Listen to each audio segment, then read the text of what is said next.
Hi, this is the Good Success Movement, a blog that promotes good success in every area of your life.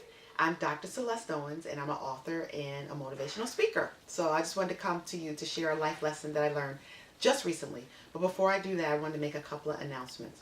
One is I'm home with my kids this summer, so if you hear a lot of screaming in the background, you'll know why. It's just my kids having a lot of fun. So I told them if they could just be quiet for like 5 minutes while I make this video, it would be much appreciated. But they may or may not keep that promise. So if you hear them, that's okay too.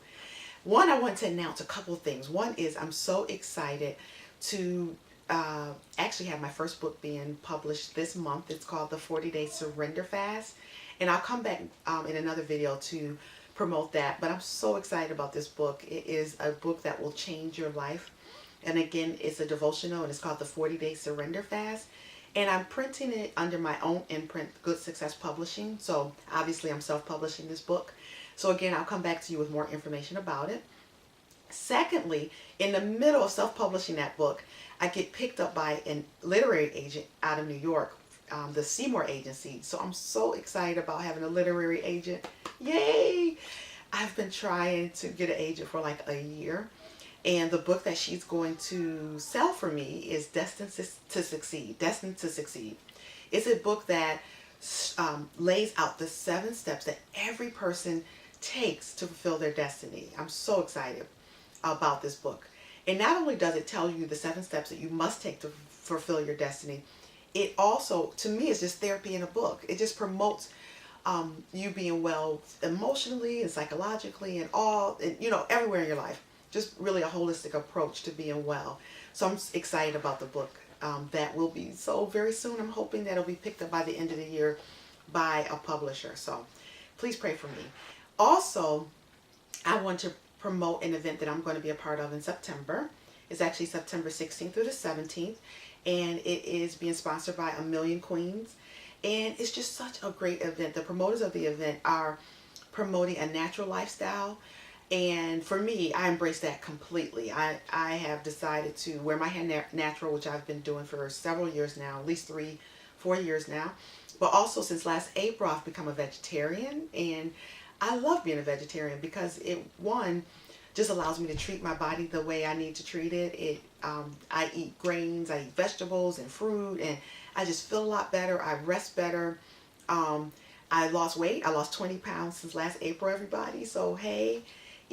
I wasn't setting into the lifestyle to lose weight, but it just was just a byproduct of me changing. So excited about that. So if you are in the Miami area or looking to, take a trip or something like that, September would be a great time to do it, and join me in Miami with A Million Queens Lifestyle Expo. I would love to see you there. Lastly, I want to share a life lesson. That I had in the last couple of weeks, and I think it will bless you. I've been home with my kids, like I said, and I enrolled both my son and my daughter in swim lessons. My daughter is 4 and my son is 6. And I had just wanted them to learn how to swim, so they signed up for 6 lessons. And one of the things that I told when I signed up for the lessons, I told them that my son was afraid of water. And they were like, oh, not a big deal. We're going to sign them up for the guppies and, they'll help them. I said, okay, great. So when we get to the swim lessons, the first day they're dunking their heads underwater and having them hold their breath. So my son, of course, couldn't do that. And, I was like, oh, no, I don't know how this is going to go. But, I was encouraging him to go back the next day, and he did. And he could do some of the things. He did cry when they, again, instructed him to put his head underwater. And then the third day, same sort of scenario. So on the third day, the instructor said he doesn't have to do this if he doesn't want to. And I'm like, oh, yes, he does, because I'm not teaching him to quit. So she decided that he didn't have to do it, and she put him out of the water in a nice kind of way, but just told him he didn't have to do it. So, of course, he jumps out of the water and sits on the sidelines. Afterwards, I asked her, I said, what can we do to get him better prepared for the next lesson? So she told me what to do. So the next day we go to the pool, and we're in the pool, and I'm sort of slowly engaging him in the process of knowing that water is friendly and that he could put his head underwater. And I see this swim instructor. So I go over to her and I say, hey, how are you? Here's AJ again. And she was like, oh, yeah. She's like, I hope you're getting used to the water, AJ. And she said that as we talked, she said, you know what?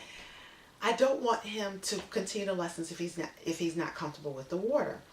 And I said, well, yeah, but I don't want to encourage him to quit something that he's afraid of. And she said, well, I get that too. She said, but she had a little girl who was in her class whose mom encouraged her to finish the entire 6 lessons.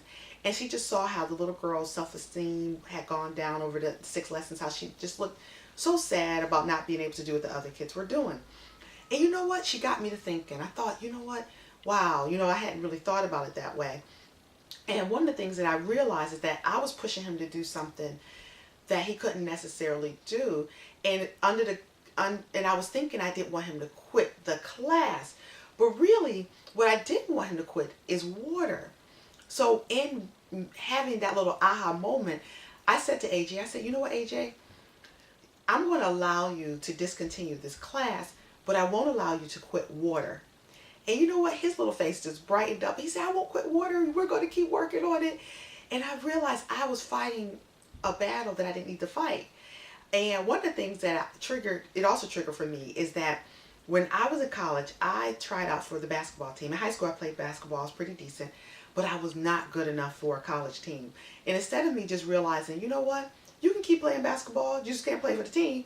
I stuck it out and went through the tryouts, which was like 4 weeks. It was intensive. It was crazy. And I didn't make the team. So that was like 2 or 4 weeks, whatever amount of time it was, wasted. And when they put him out of the pool, I went all the way back to, in my head, to college when they made me quit the basketball team. And I didn't want him to have to quit. But you know what? I was fighting a losing battle. He was not good enough for this particular swim lesson. He couldn't keep up. It was really making him feel bad. And what I realized is that we had to quit water. So you know what? If you're doing something right now that's really frustrating you and you're really way over your head, think about it. Maybe it's not the particular door that you should be walking through right now, but maybe you can do something else that will help you better, that will better be a way of using your talents and a better way of using your abilities. So I just want you to think about it. Sometimes quitting is okay. And as we learned, quitting is okay. But you want to not quit the thing that's essential. And for him, I want him to learn how to swim so he won't quit the water. I hope that helped. So anyway, I'm wishing you good success in every area of your life. I'm hoping that you will learn from this lesson and learn from other lessons that I have here. Please feel free to comment on this blog. And I look forward to seeing you soon. Take care.